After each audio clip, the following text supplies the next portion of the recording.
Hello team, and welcome to this week's episode of the SITRECs video series, Situational Recommendations for the Emergency Services Profession. This video is for the third week of November.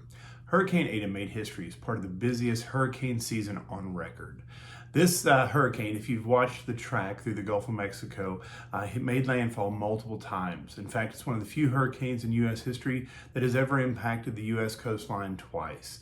While the president has made the emergency disaster declaration and sent funds down to Florida to help them with the disaster recovery, those funds are typically related to the recovery of the damaged property. However, one of the things that is commonly overlooked, and we've talked about here multiple times, is the impact that these disasters have on the emergency responder community. So if you have friends down in Florida at this time, or anywhere down in the Gulf Coast that has been affected by this tremendously busy hurricane season, take a moment to reach out to them. Make sure that they're doing all right. EMS World has made notification of their call for presentations. Their conference next year is in October of 2021. It's going through the 4th through the 8th.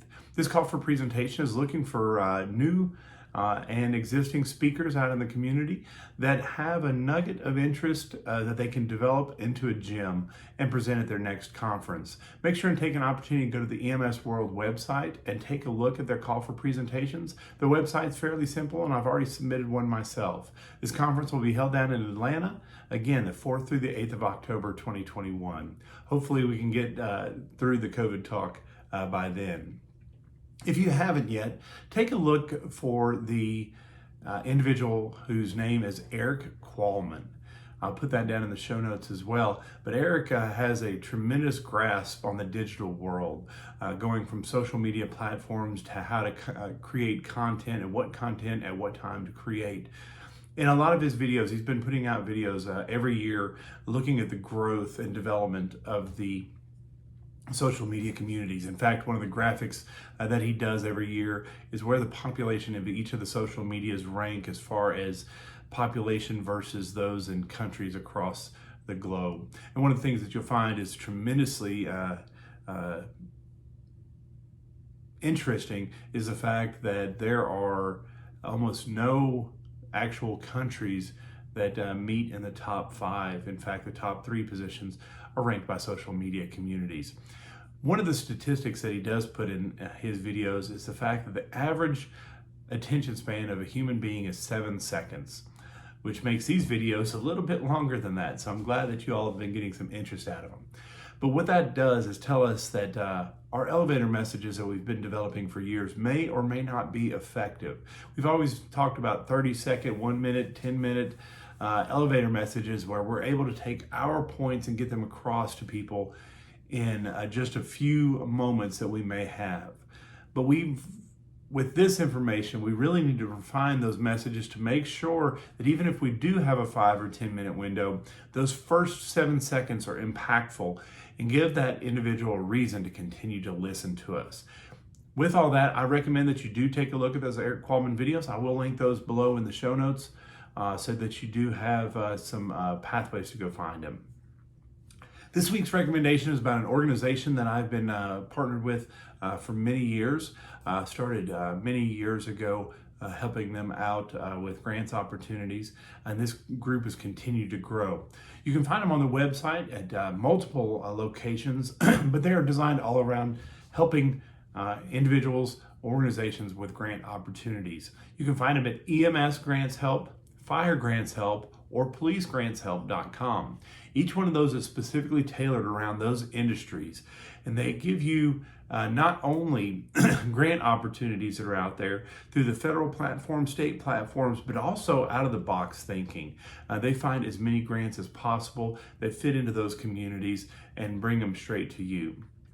In addition, they provide a tremendous amount of resources for grant guidance. A lot of things that we have difficult time figuring out is how to develop our problem statements, how to make sure that when we write something, it's impactful to those grant reviewers. In addition, they provide articles that just talk about grants in general. One of the things that a lot of people have difficulty with is they don't understand grants, and therefore they kind of stay away from them. those articles kind of familiarize yourself. And they have some writers that have a long-standing history with grant development. So they're able to provide some comfort around grants. And then lastly, they also offer partnerships for grant writing. So one of the things we know is, we're in the profession to help people fight fire or to enforce laws. And not all of us are writers. And that may mean the difference between getting a grant and not.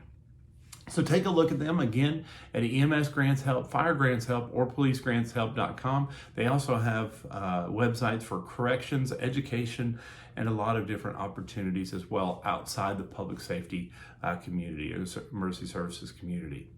Lastly, I want to take a moment to recognize the Tennessee EMS Education Association. This past week I was able to participate in their annual symposium, which is normally held in July, but as with all things COVID related, they had to postpone.